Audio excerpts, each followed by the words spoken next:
Hey metalheads, you like tattoos? Of course you do.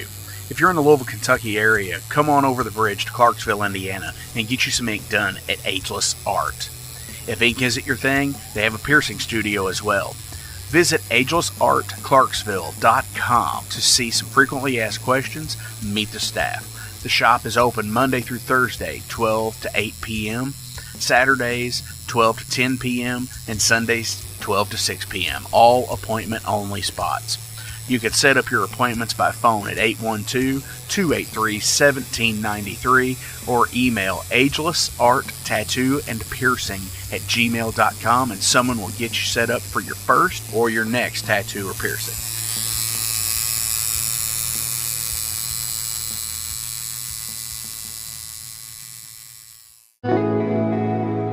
Hey, it's Jeff McNichol down here at Mom's Music, 1900 Melwood Avenue. I was just thinking, when I was a kid, the magic was at Frankfort Avenue, the Mom's Music at Frankfort Avenue, and I used to beg people to get a ride down there just to hang out with the guys and see all the cool gear. Now that I'm the owner of this store, it's like a dream come true. We're recreating the magic with the vibe that we used to have at the old store. We're carrying all the gear that you're going to possibly want. We're giving you the outstanding service and personal attention that you deserve.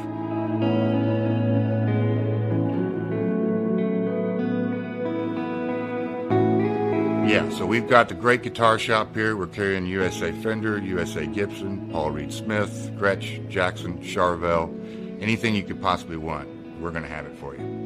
Mom's is and always will be Louisville's music store.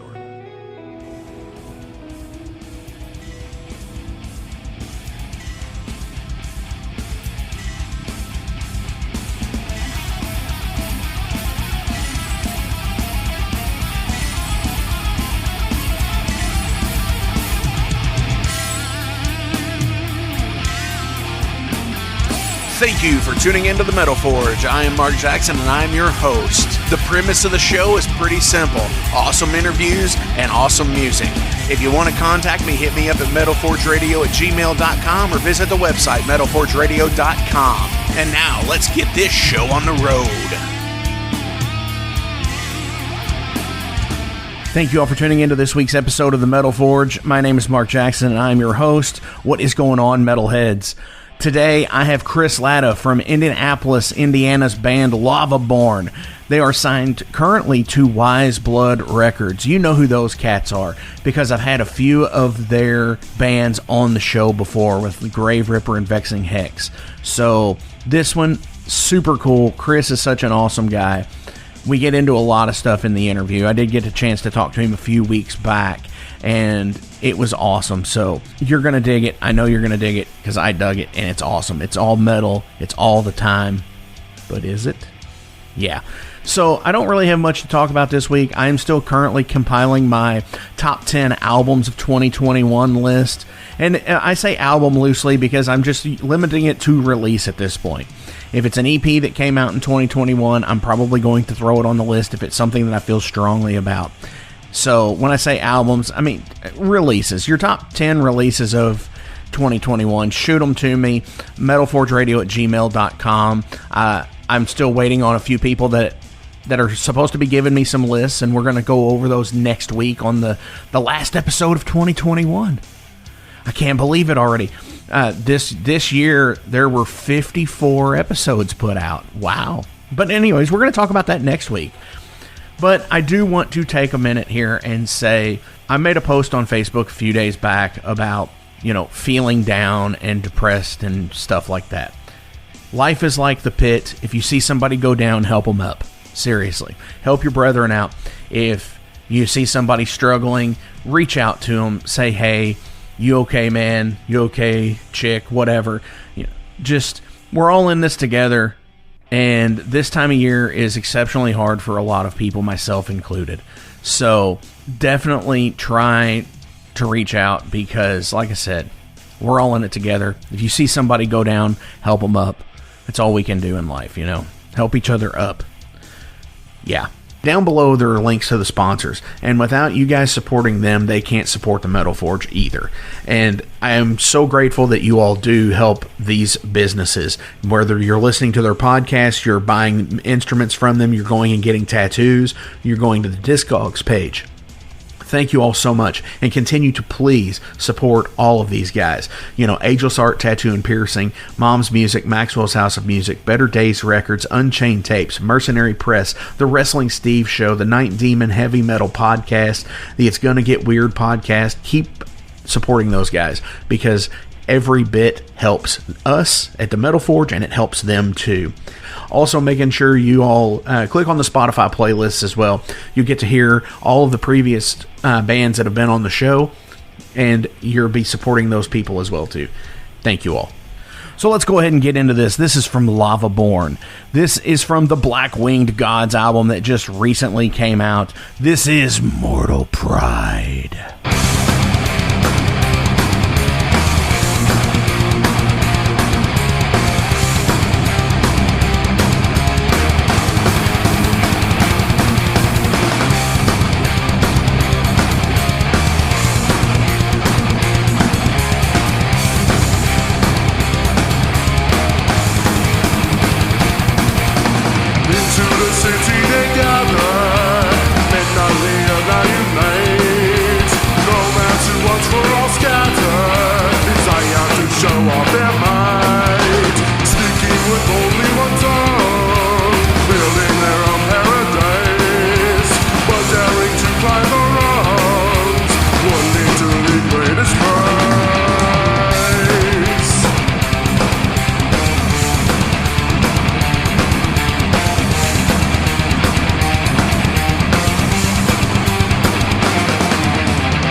All right, Metalheads, I'm being joined here on the line right now from Chris Latta in Lavaborne.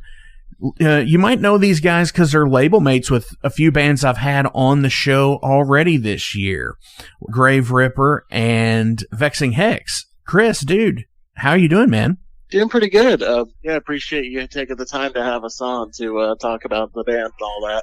Dude, I am like, I need to catch you guys live. You're not that far from me. You're in Indy. So I need to get my ass up there and see you guys. I've been meaning to come up for the last couple of months, but it's just been, I bought a new house. I'm not making excuses here, but I bought a house and now I'm just like, holy shit, I don't have the extra money like I used to. So I'm going to make it up there. I'm going to make it happen. And if I can't make it happen, I'm going to have you guys down in Louisville. Oh, that'd be something. Well, we actually, I know. I saw it the next day. I was like, what the fuck? It's like, we're so connected these days, and it's just like, and I still can't find shows to go to. Yeah. Well, we're working on stuff for next year because, we've got a couple shows in the works for here in Indy just at the start of the year, and we're aiming to branch out beyond that. We just did play Louisville, for that Halloween show, and we're raring to go back there because that was a really great time.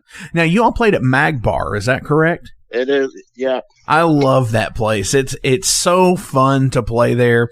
You're just lucky you got the little stage. If that your first time playing there? It was, yeah. My last band played down in Louisville a couple of years ago. We played at the Highland, actually. Oh, the Highland Tap Room. Yeah. Yeah, which is super tiny. Yeah, of course, that show was nuts. Was that on a Metal Monday? It was actually also around Halloween. It was 3 years ago, I think, because it was actually in the middle of a zombie walk. Oh yeah. So it was bonkers, absolutely packed, probably one of the wildest crowds I've ever seen. I will say this about Highland Tap Room and Mag Bar. They have a dedicated metal crowd that comes out to almost every single show, unless my band's playing. No, I'm kidding. No, they do both have a very dedicated metal crowd, and it is so fun to play those places. Especially, if you play Highland Tap on a Metal Monday, you're looking at 60, 70 people crammed into this little tiny place, and all of them are digging it. Oh, yeah. And Mag Bar, like I said, be glad you got to play on the side where they actually put the stage in, because where the outdropping is, where the soundboard is where they used to have the bands play. Oh, jeez. And people would walk through the bands to go outside to the back and smoke. Been there, done that. It was it's such a weird place, but I love it so much because it's been a staple in Louisville for such a long time. Oh yeah, I'd heard of bands playing down there and saying good things about it, and we got friends in Louisville just in different bands, so we were really excited to be down there for it. It was, like you said, really great turnout, really enthusiastic crowd. It was kind of one of those shows where it was we were actually the first ones on, and we just kind of had that thought, this is going to start off pretty good, right? There's going to be folks here for it. It's oh yeah, damn, there are. Excellent. Well, that's something that I've noticed about a lot of other cities that I've played in and been to. It really depends on how the city is. It can be an early city where shows are done by 11. Yeah. And then you've got some of the places here when in Louisville that a lot of times the bars didn't used to close until 4 a.m. on Fridays and Saturdays. And you would have live music until 2:30. Yeah. Sometimes it definitely depends for sure. It depends on the venue here in Indy, and there's also the distinction between weeknight shows and weekends. But I know just recently Black Circle has, they had the shift of going from the outdoor shows to the indoor shows. And while it was outdoors, they had the noise ordinance to 10. Right. Yeah, and then they moved that, once they moved the stage back inside, they could go a bit later again. And it's different vibes for sure. And then you got somewhere like the Melody Inn where it's oh, the show starts at 10. It's what? Yes. and it starts at 10 on a Wednesday. Yeah. It's it's always interesting just to, if you get the good, Bill, and the good mood, the right combination of moods and everything, it can go really well.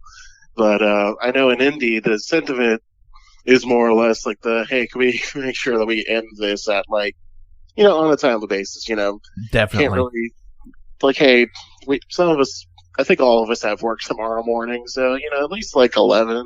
Well, for sure. And one of the last times I played in Indy, and this has been a while ago, a few years actually, we played at Emerson Theater, and they wanted to start at like 9 o'clock. And I was like, what? Really? It's like, you're not really the typical bar show, you know? Yeah. If it were a bar show, I could get it. And that was like on a Friday night. But aside from that, we're here to talk about Lavaborne. Tell everybody out in Metal Forge land about Lavaborne. Lavaborne is based here in Indianapolis. It's been going for, we started it around 2017, coming on the 5th anniversary next year, early next year. Our style, I like to call it power doom.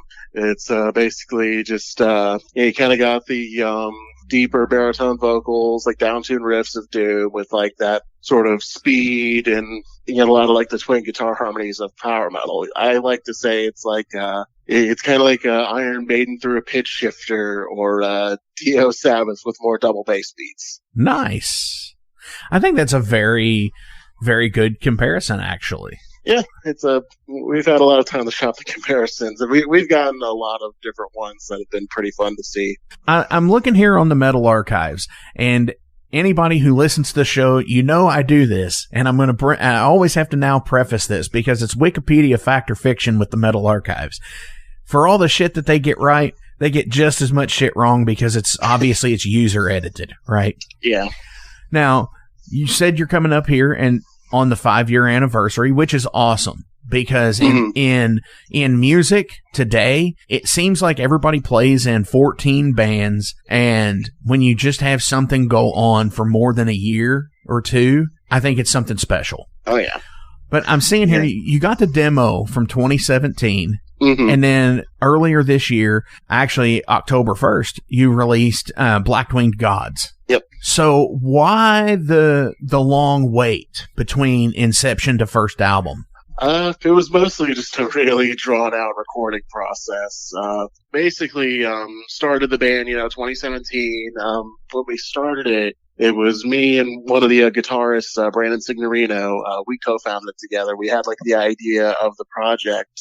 And so basically at first it was mostly him and I like workshopping the material, and we managed to get enough together to do like the demo. And the idea of the demo was, just be like a recruitment tool basically, just to be like, hey, this is what we're doing. And so we had that ready.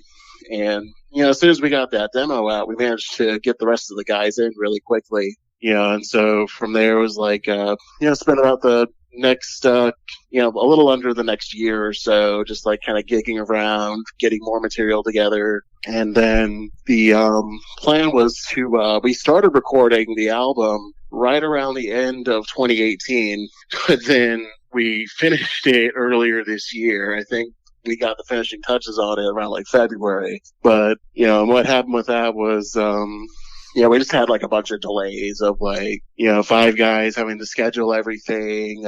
There were a couple moves in there. Definitely. And I'm sure monetarily it was one of those things too, because recording an album isn't cheap, even if you're doing it yourself. Yeah. Well, that's, fortunately we didn't have to worry too much about, expenses. We all actually did it all in-house, because our drummer Max is just, an expert, like a straight professional with his home studio setup. But we had to basically keep changing where the setup was. He moved a couple times, so with that, it was getting everything fine-tuned. It was definitely a process, but it turned out incredibly well. Like, I can say that I worked harder recording that album than anything else in my life. Absolutely. And it is, too, that you're not going to join or form a band. I say join a band, whatever, form a band that, and then immediately have an album's worth of material within a month. That just is not feasible. So, yeah, I could get, and then obviously, too, if you started recording it at the end of 2018, you had all of 2019, but then various moves, and then we all know what happened last year.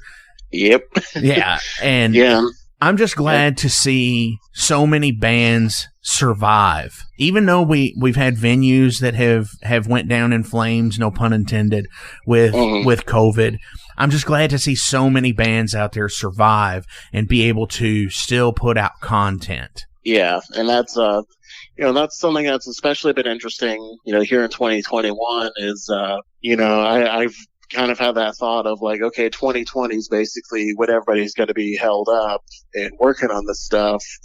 2021 and 2022 are going to be when it's all like getting out there, and so definitely. I think that's kind of like an interesting bit of cycle there. It very much is. And that's one of the things that I've realized with talking to so many bands, that a lot of them did the home recording thing and were still able to put out music. But now, because the lockdown for so many people happened for so long, that now it's just crazy because they're working on a second or third album since lockdown and lifted restriction. And I could not imagine like what's going to happen if we'd have to get locked down again. Yeah, it's definitely like the prospects are pretty insane. Like one of the things that we also did was make sure to put all of our focus into recording like the tracks that we had. We're about to start the writing sessions for the second album. Like I imagine each of us at this point has like material crewed up, but we haven't really had the chance to like get together and start workshopping it yet.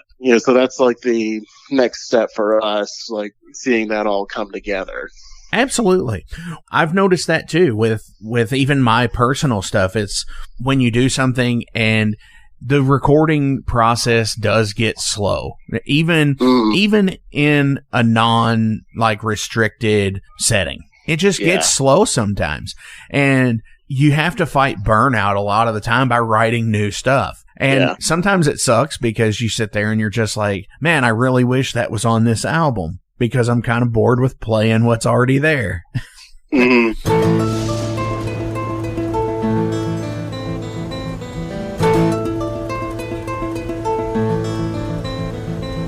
Since 2013, there has been a calling from the underground, from the graves of all those unholy, and they decided to make a zine to talk about all of this. Soulgrinder Zine, an independent metal zine to keep you informed on all things metal and horror from the underground. Available in both print and digital formats, they're bringing you the best interviews and reviews out there today. Not only do they do the zine, but they also do compilation CDs. Check them out at facebook.com/soulgrinder.zine and start your subscription now.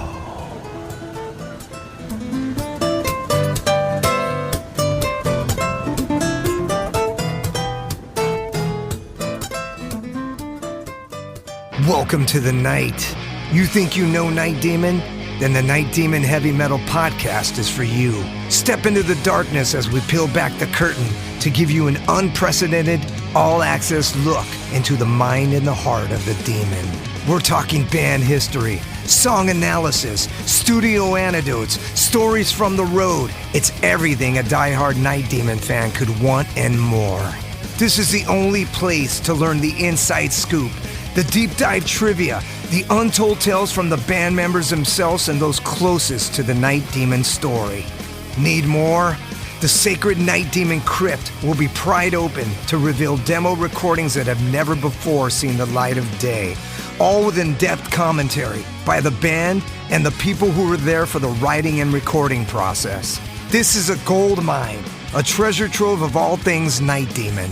Head over to nightdemon.net or wherever you listen to podcasts. So I'm glad to hear that you all are starting the process over now to come out with something new. Yeah, and I think one of the things that I can also say about the recording process is, especially compared to a lot of my other projects, the material with Lavaborne, it's a lot more precise, where it's like I come from a more like stoner doom background, where it is just kind of, more loose, off the cuff, a bit more jammed out.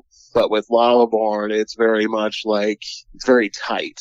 Very tight, very straightforward, and so that was also a bit of the process, was making sure we had everything down, and like in contrast, one of the other things that I did in 2020 was, I basically hunkered down in my basement and recorded like a folk album, just like a solo thing that I've had, sitting on. And that was a completely different process of, like with that, I basically recorded that in a week. Hell yeah.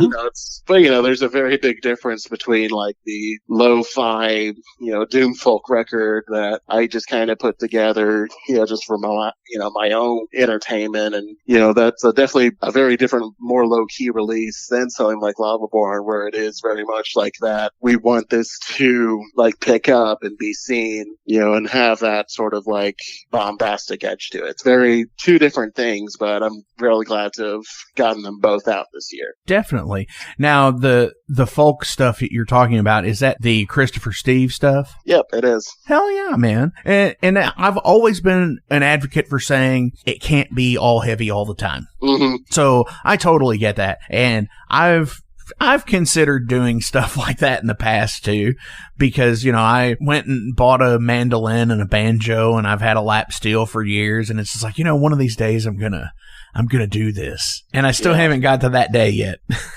Well, and it was funny was, actually, speaking of mandolin, one of the things that I did with that folk record was, I recorded a lot of the, bass parts myself. It's like, well, I did like the vocals, the rhythm guitars, the acoustic basses, like I even had a hand drum for it. But one of the things that I did was, with certain songs, I had like just some friends do, some extra instruments on there. Like I had somebody that I knew in the scene play cello in a couple songs. A couple of the other Lavaborne guys actually played like some guitar and piano on it.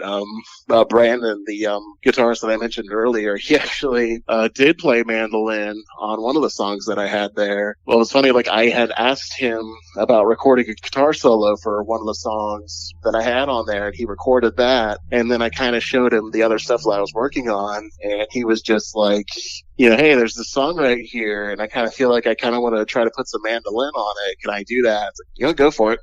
And, he just ended up getting that on there too. So, that was a fun little thing to do. Very, much more casual in comparison.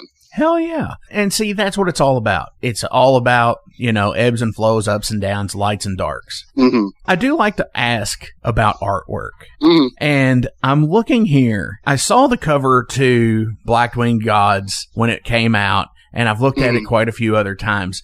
And it's just rad as hell, because the artwork is, the gray figure, he's tearing his chest out and the heart is coming out of his mouth. It's super cool. But I do want to bring up the demo in 2017, which is kind of like a little cartoon version of the same artwork.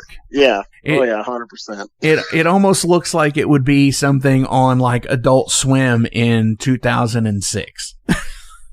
Which I like, which I totally like. I think that is when I drew that, actually. Oh my gosh. That's great. Yeah. Funny story. There is a little saga with this. Well, the demo drawing, like the cover art for the demo, was something that I actually drew myself, when I was about, that would have been like the late, 2006, 2007. I think I was about 17. Wow. And, so I'd been sitting on that for a good while, and, and I figured just like with the demo, it's just kind of one of those things of like, yeah, sure, let's get a cover art for this. And so that was just, sure, demo, whatever. And right. I mean, because it's supposed to be fast and loose. Yeah, demos are always supposed to be that way, because to me, a demo is a preview for an album. Yeah, it's I like to say demo is short for demonstration. It's right. It's not finished by any means. But what ended up happening was, so we had that, and we had a good laugh about that. But then when we were getting the album together, I was trying to figure out, like, we were brainstorming like ideas for that artwork, what kind of cover concept we had for that, and we couldn't really like get a solid consensus. And then what ended up happening was just kind of on my own time initially. I had commissioned an artist here in India, Nate Vaught, to do, he's had some experience with like doing logos and covers for, bands around here. And I kind of sent him like the demo art, and I kind of just had like that idea of like, hey, can you like get this design, but make it less shit? Basically. And he absolutely delivered on that. It turned out great. I think one of the things that's interesting about it is, it's kind of one of those things where, it might work in our favor in a way, is you kind of look at it and you probably do expect something that's like more extreme metal, like you'd see it's more like a death metal cover or something. But then, and you like play the album and it's more melodic. So, that first scene gets like kind of a mismatch, but because like we still have like that darker edge and, in those faster tracks, everything, it's just that heaviness, it still works with it. Absolutely. I think, some of that is because it is just so like, like a friend of mine described as just like so stupid that it's awesome. So it is just so like, bombastic and over the top, and and of course like that color scheme suits it incredibly well. Lavaborne is very much like a red and black band, Oh, very much.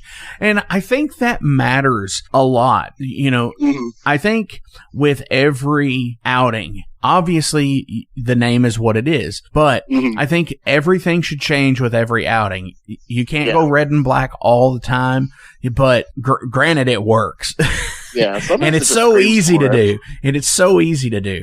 But I think a band, when they reinvent their logo, not necessarily like reinvented, like renewed, like a brand new logo every time out. But I always look at like Metallica when it came to this. Like when you get Kill 'Em All, it's just a straight logo. Then on every subsequent album, the logo where the design is the same, the manner in which it is designed though is different. It might be like raising up out of the picture, sunk down into the picture until you got to load and reload. Yeah, it's that sort of a recontextualization with it. Absolutely. And I always enjoy seeing bands that do that. Yeah, and that's and I'm very curious to see where that'll lead with us too. Like, I'm definitely open to future albums having a different aesthetic, and I think sometimes it's just that matter of seeing like you see what's happening as it's happening, but you're kind of looking at it. It's like from the start, when we were going through Black Winged Gods and writing everything and performing it, even just from rehearsals, there's that thought in the back of my mind. It's like, yeah, this is a red and black album. It's like those are the colors of it. It's like with my old band Spirit Division, like a lot of our covers, because we were more on the stoner side, it was a lot of like purple and green, that sort of thing. So it was like that sort of different context. Definitely. Which, it's always interesting to see, if you're ever in control out there in the listener land here, if you're ever in control of the creative service to your band and your albums, it's definitely an interesting thing to just try different things out. Don't just go straight up, but get a firm grasp on what you want to do for sure. Yeah, I think it definitely is important to have those moments of just like, okay, what is this doing? What's it going for? And just having ways to match that. And sometimes there's even still the ways of matching it, but not necessarily the way that you think it would. And I think we did pretty good with that. Absolutely.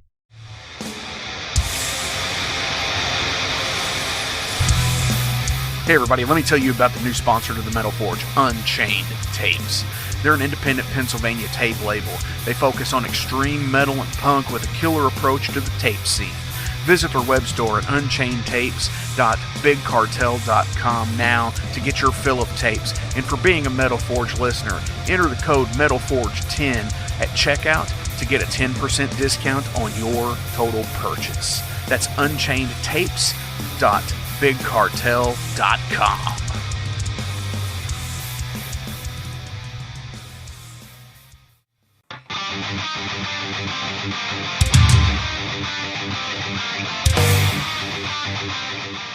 Hey, let me tell you guys about Mercenary Press. They're an independent London label and distributor of all things metal. Mercenary Press delivers the goods from their own independent zine. Trust me, you're going to want to get in on that. to distributing various bands from all over the world, including Cramp from Spain and Sadistic Force from Texas. Visit mercenarypress.bigcartel.com to find out what all they have in stock and what you can order. And for Metal Forge listeners, enter code METALFORGE to receive a discount on your total purchase at mercenarypress.bigcartel.com. Check it out now. All right, so I am going to switch gears here and get into some general profile questions about you, about Chris here. These, They range all over the map. What is the best album by your favorite band? Okay, so it sounds like one of those technicality questions. Like, not necessarily my favorite album, but what's my favorite band and what's my favorite band's album? Well, let's see. My favorite band is Iron Maiden, straight up. And, I'll actually. That's a tough one. Yeah, exactly. Like, I have like my two that I go back and forth between. Sometimes it is just kind of like, you know, which one is like more like visceral? Which one do I kind of want to throw out there just to be special? It's usually between Power Slave and Seventh Son of a Seventh Son. I am right there with you. The last time somebody asked me that, I said Seventh Son. This time I'll say Power Slave. Definitely. I was actually just listening to Power Slave the other day, and it's such a good album. And for me, I've always been that guy where I'm like, lost for words, I could do without on the album. But, you know, listening back to it, like, and I guess I was just in the right place at the right time the other day when I listened to it. I was like, man, that's a really rocking instrumental. It really is. Like, I've always liked that one a lot, because it is just... It keeps up a good pace, you know, like it's, you know, and it's got like a really solid line. Like it is kind of one of those ones where I'll say like, yeah, it does reveal its cards on the table pretty quick. Mm-hmm. It is just like that gallop all the way through, but goddamn, it's just such a good gallop. It very, very well is, for sure. Just keeps that momentum going. So on the flip side, what is the worst album by your favorite band, which you listed was Iron Maiden? Let's see. I'm going to be that guy really fast before you answer. Which one of the Blaze albums are you going to say? You leave my boy Blaze out of this. I go to bat for Blaze Bayley every time. Thank you. Because what he did was not bad for the band. He tried his best. Like, I mean, I'll say, like, I'm a huge fan of the X Factor. Like, that's one I'll go to bat for every time. And, you know, like, I do think the Virtual 11 has its good spots in there. I actually think my least favorite Maiden album is No Prayer for the Dying. That's the one I would pick. I could see that. And it's a weird time for them. Yeah, and it's just such, like, I don't think Iron Maiden's ever made a bad album. Like, even No Prayer for the Dying, I would still say is like mid-C tier. You know, it's one of those ones where it's like, you know, this is really only bad, quote unquote, in the context of the first seven, you know? Right. And you can kind of tell that there isn't as much like drive on it. They do sound kind of tired, you know, a little bored, you know, so it's. But I think, and as I've researched and followed Maiden and Priest and all these new wave of traditional heavy metal bands that came out in around the same time period, they all draw very similar parallels. Oh yeah, for sure. With their career, which is interesting because you say that, and while Priest at that point was probably on their 11th or 12th album at that point, it's weird because with Maiden, they were in the deal too, where didn't Adrian leave right or during that album or right before that album? I think it was right before it. Because Yannick came in. Yeah, like Adrian does have a writing credit on Hooks and You. Like he did write that one at least, but yeah, other than that, he just went off the map. Right, and then after the album came out, Bruce left. Mm-hmm. So it was like a Fear of the Dark. That one was after No Prayer, and then Bruce left after Fear of the Dark. Okay. I think Fear of the Dark's pretty good. It's okay. Well, I've got my albums misaligned. Then I've got No Prayer coming out after Fear of the Dark. Yeah, it was the other way around. See, that's my mistake. See, you learn something every week here on the Metal Forge. But honestly, yeah, you could any of those albums from like that time period on could be listed. I'm not a big fan of Maiden after the millennium, like Brave New World and after. They've got good stuff, but on a whole, those albums that came out first. Like the first 7 albums were completely, they're on another level. Oh, yeah. Yeah, there is definitely, like, I have my soft spots for the reunion era, you could call it. Like, Brave New World's probably my third favorite. But, those first 7 are really on a level of their own, for sure. Definitely. Denim or leather? I'll say denim. Right on. Never actually owned any leather before, but, I got my jeans. Yes, because leather pants, I don't know. I couldn't do it. Just because. For me. What's that? That might be a bit much for me. I know some folks who could pull them off. I think I don't think I have the right legs for them. Yeah, I feel that, which was interesting because I believe Meatloaf wore leather pants, and I could not see myself doing that like he did because I'm a big guy too. So yeah, it was a different time. Absolutely. Do you collect your own music? Oh yeah. Well, it's I have I have a copy of each of the albums that I've recorded so far. Because I have like a copy of each of the Spirit Division albums. I do have my personal copy of Black Winged Gods. The only one I don't have is that folk album that I mentioned earlier. But that's just because I only released it digitally. Okay. I think it's I do have put a lot of value in posterity, so I like to keep what I make. Definitely.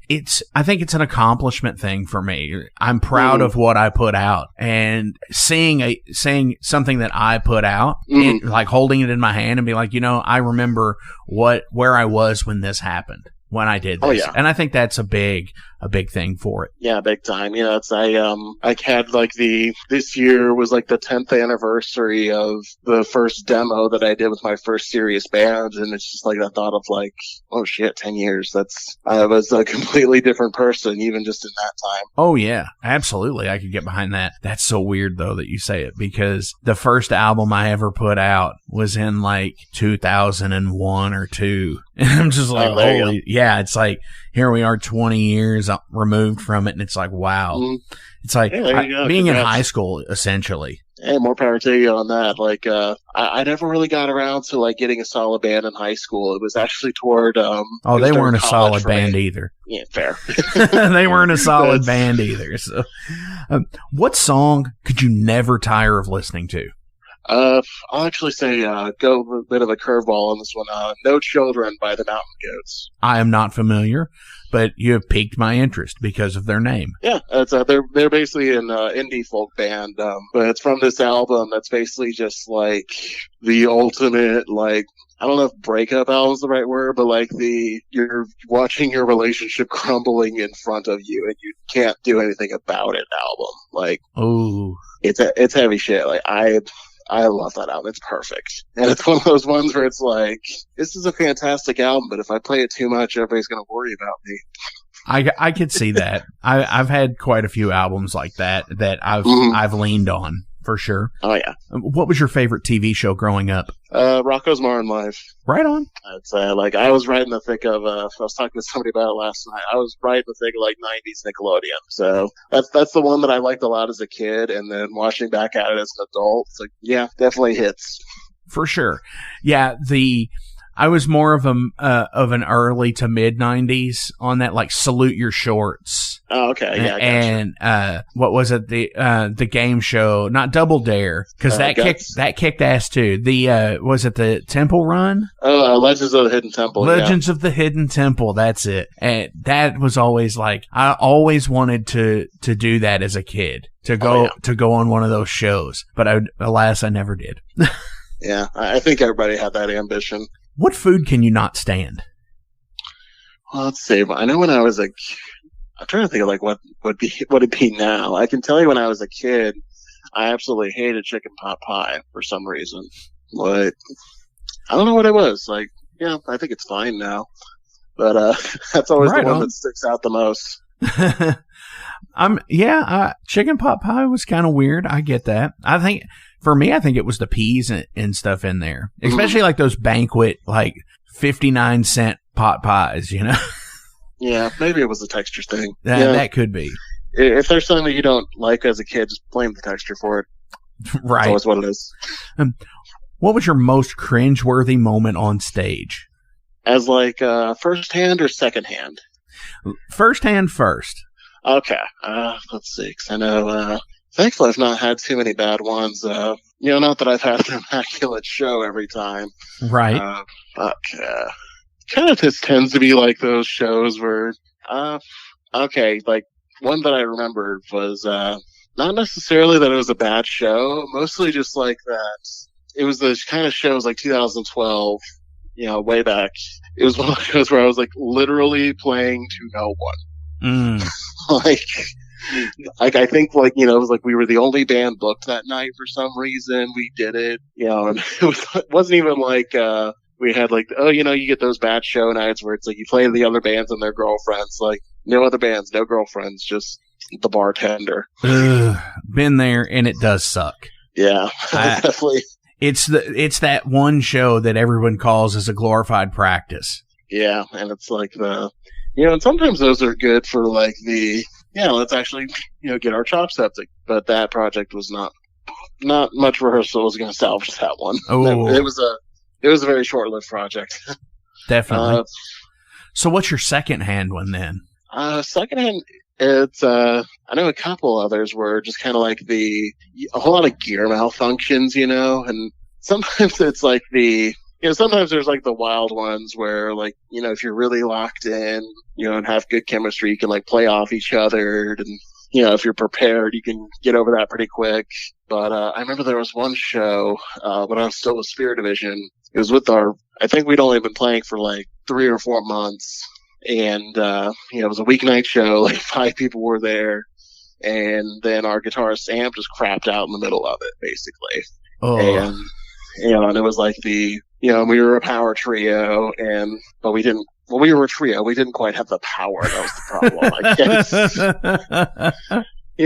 So it's just like that sort of thing. And definitely one of those like, oh God, I gotta do better than this. It's like all the focus is right there. When a guitar when you have one guitar player in the band and something happens to the guitar player, it is the most god awful moment on stage ever. Yeah.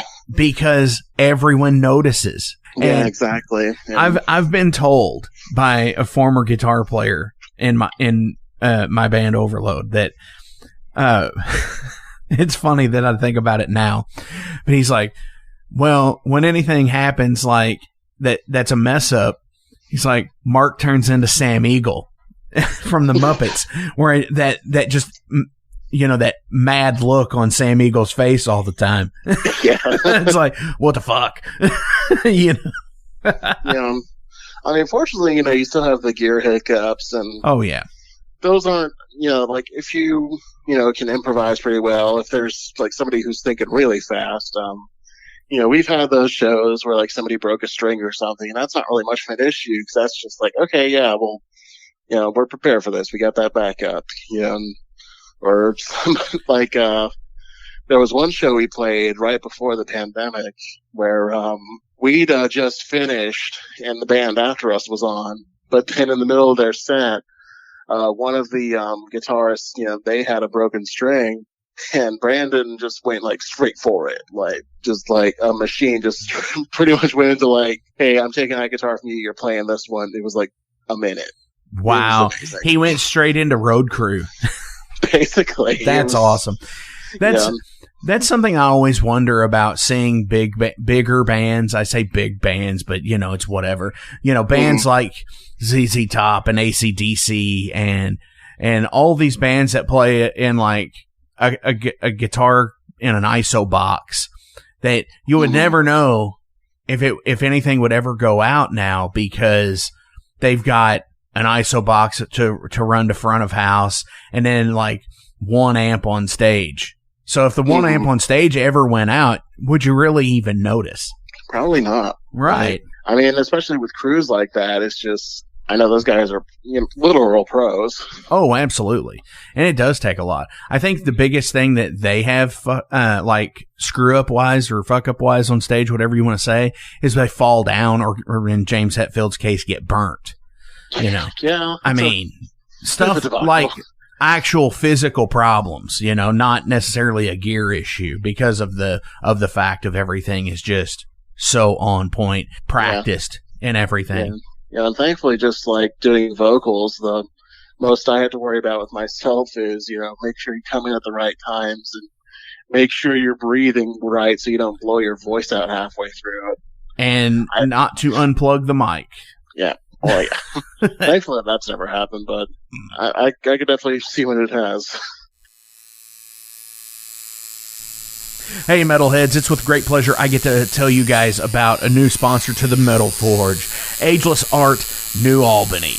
After 20 years of owning and operating Ageless Art in Clarksville, Indiana, Phil Garrett had a vision for a new type of tattoo studio. Something that is clean and modern, sleek, refined, inviting. And he's done just that with Ageless Art in New Albany. You can find it at 2736 Charlestown Road, New Albany, Indiana, 47150. Business hours are Monday through Saturday, 11 a.m. to 7 p.m. Sundays are 12 to 6. All sessions are appointment only, so give them a call and go get you some new ink.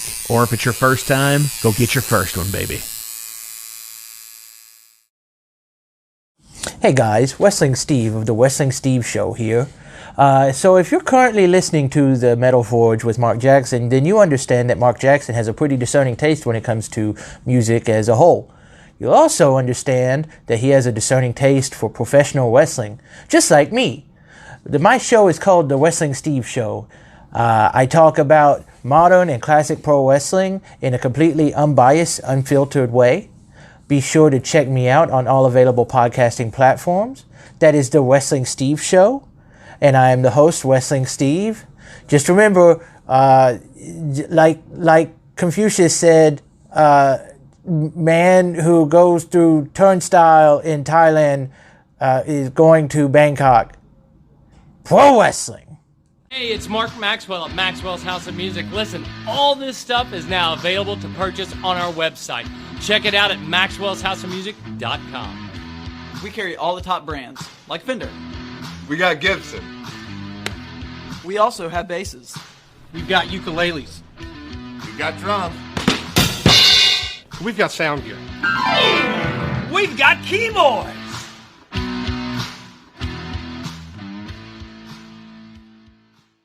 It's Gonna Get Weird is the name of the podcast. We're on season 2, so you have a whole season to get weird with Frank Green and Scott Clark. The best part is there's always laughter. Oh, yeah, you just pull that out. We have national touring comedians, NFL stars, rock stars, your local friends. It always gets weird. Weird answers. Have y'all ever snorted coke off of a 78 Pinto? No? You ain't no man. Weird questions. Who had a bigger cocaine habit, Jock Sutherland or Kaywood Ledford?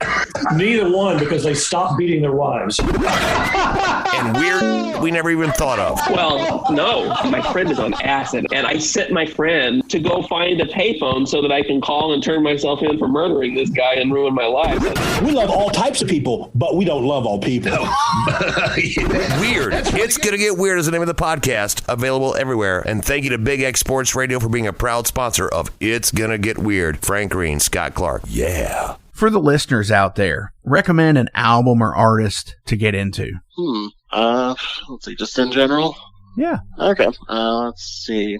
I'll actually keeping it focused on that, like with this particular genre, I would say Atlantean Codex, the album The Course of Empire. Awesome. Not familiar personally, but I'll definitely be. It's absolutely fantastic. It's just imagine it's like basically like Viking era Bathory, like Hammerheart sort of shit, crossed with like Candlemass and Iron Maiden. Nice. It's like, conceptual, all this stuff, very grandiose. It's perfect.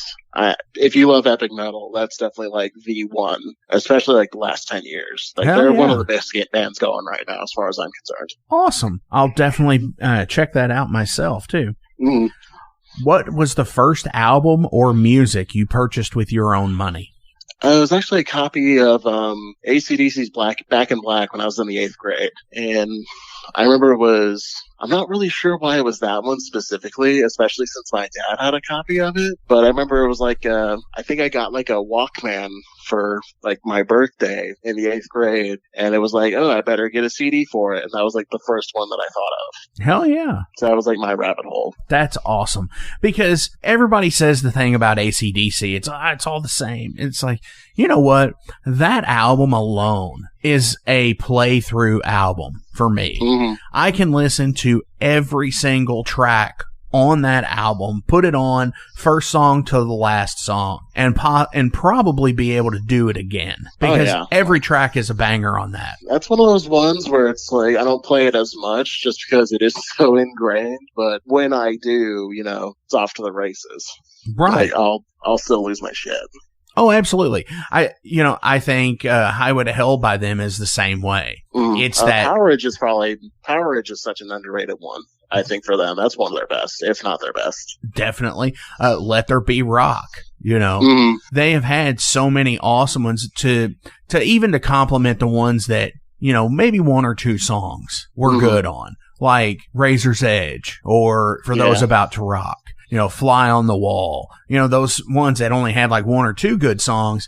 They have really had some pretty powerful albums. Yeah, and they're such a really good road trip band too. Like, oh yeah, they're definitely one of those ones that's like, okay, yeah, I got somewhere, you know, driving down south or something. It's like, yeah, I'll definitely put a couple of those on. Driving down south. It had to be that. It had to be Driving Down South for AC/DC. No. I'm kidding. Down Under. Right. And I do this like even still pretty regularly. My favorite song of theirs is Whole Lotta Rosie. Oh yeah, that's a good one.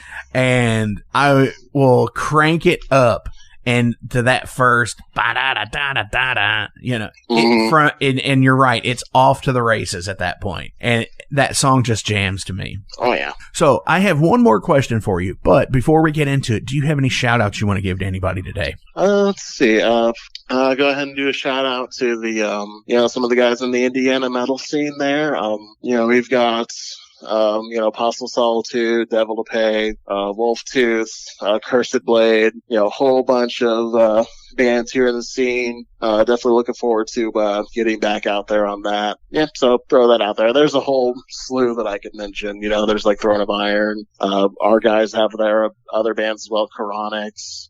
Yeah. Definitely.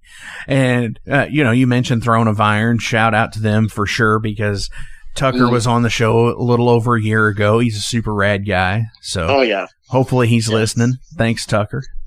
Yeah, I've known Tucker for a good while. You know, back when he was in Thorax and I was still in Spirit Division, we would get quite a bit back then too. Absolutely. And obviously, I do want to jump in and give a shout out to Wise Blood Records. Oh yeah. Awesome supporters of the Metal Forge. Sean is a super rad guy. So check out their pages. If you're listening today, check out some of the other bands as well as Lavaborne that are on their label. It's super rad, awesome stuff. Oh yeah. He's been absolutely fantastic to work with on this, just every step of the way. This album, our album wouldn't have been nearly as successful without him. You know, and he's had some great turnout with his other projects as well. You know, Mother Graves and Grave Ripper were really big releases locally that just, you know, definitely put him on my radar. Oh, definitely. Even more than he already was. They turned out excellent. Absolutely. I really wish Radiated Remains came out on vinyl, because I would be that yellow cover of that. It would look so good on like clear yellow vinyl too. Yeah. Oh, I could imagine that right now. That does sound good. Yeah. So as always, links will be listed below. So please give Lavaborne a like, a share, and a follow. Go buy merch. Go buy music from their Bandcamp page. Support these guys in any way you can and in every way you can. And because we are in the holiday season, as I said, as I've beaten into the ground here, give the gift of music for Christmas, because it gets us through the rough times and it gets us from point A to point B. I'm here for that. Definitely. Chris, last question of the show. What album changed your life? Let's see. Yeah, there's always a whole bunch of them, really. It's always hard to narrow it down to just one. I'll actually say, the one I always think of as like the best one, like my favorite album of all time, Sad Wings of Destiny by Judas Priest. Yeah, that's one that's just like, I listened to it back in high school, and it was like that one where it just kind of changes with you as you get older and more experienced, Like, I still remember listening to it when I was younger, and at first, like, I had no idea what to make of it. It's just so different from everything that, they're most famous for. Right. And it just has such, like, a vibe to it, and it's so hard to recreate that. Like, actually, the title track for Black Winged Gods, even though it's an instrumental, it was very much like our sort of homage to that era of Priest, where it is just like that sort of like chunkier gallop, that like a more tripped out middle, like, you don't see that sort of thing. It's very hard to recreate. Absolutely. And it's such an album that, like, even from a visual standpoint, just, holding the album in your hands while listening to it and just studying the artwork as you're listening to it is insane because it's such a good album. Oh yeah. I think that one's like literally perfect. Like, that's I listened to it again last night and it just still like absolutely flawless in my opinion. Yeah, I can't even at this point, Victim of Changes, Ripper. It's just, I almost can't like explain how it makes me feel either, because it's just like, it's such a good album, and it is just that, like Back in Black, it's a banger and it's an every track listen. Oh yeah, for sure. Dude, Chris, thank you so much for coming on the Metal Forge this week. I appreciate it, and I mean what I say about, I've either got to get up there, or the next time you guys are down here in Louisville, I have to come see you guys perform live. Yeah, absolutely. Like I said, our goal is to definitely put ourselves out there next year. We've got our first couple indie dates in the works. We're definitely aiming to get out of town even more. So definitely, hopefully we'll be down there here soon. Absolutely. We'll get it going. So from Black Winged Gods, what are we leaving out with today? Oh, do I get to pick? Yeah. Okay. Yeah, let's see. I'll actually say, let's say Prove Your Worth. You heard him. This is from Lavaborne, Black Winged Gods album. This is Prove Your Worth.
Hey, thank you all for tuning into this week's episode of The Metal Forge. I want to take a minute to remind you guys about the Patreon page.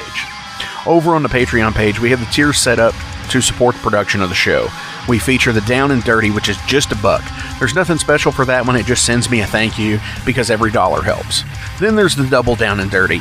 Much akin to the Down and Dirty tier, everything helps produce the show in the end. You make your presence known, and I appreciate that more than you realize. Thank you for being a dedicated friend and supporter to the Metal Forge. By selecting that tier, you will receive some cool Metal Forge stickers in your mailbox. Now, we're really going to start pounding the metal madness with the Apprentice Metalhead for just $5 a month. By becoming an Apprentice Metalhead, you'll be given early access to the shows, published 24 hours before everyone else gets it. You're also going to receive 3 entries in any contest that we do here at the Metal Forge. You're also going to receive a 10% discount on all Metal Forge merch, and you're going to receive a sweet Metal Forge patch for your battle jacket or backpack. And now, here is the big one. This is the Master Metalhead for just $10 a month. By becoming a Master Metalhead, you will receive a hand-numbered Metal Forge Master Metalhead membership card. You're going to be given early access to the shows as well, with 36 hours before everyone else. You're going to receive 5 entries in any contest that we do here at the Metal Forge. You'll be able to submit audio questions that I will use on the show of you asking questions to the upcoming guests. Remember, timing is everything, and you will need to keep up with the upcoming guest list on the website. You're also going to receive advanced knowledge of any new merch coming out and be given a 25% discount on all Metal Forge merch. And you're also going to get all of the other rewards from the other tiers. So visit patreon.com/Metal Forge Radio today and help support the Metal Forge. Rock on.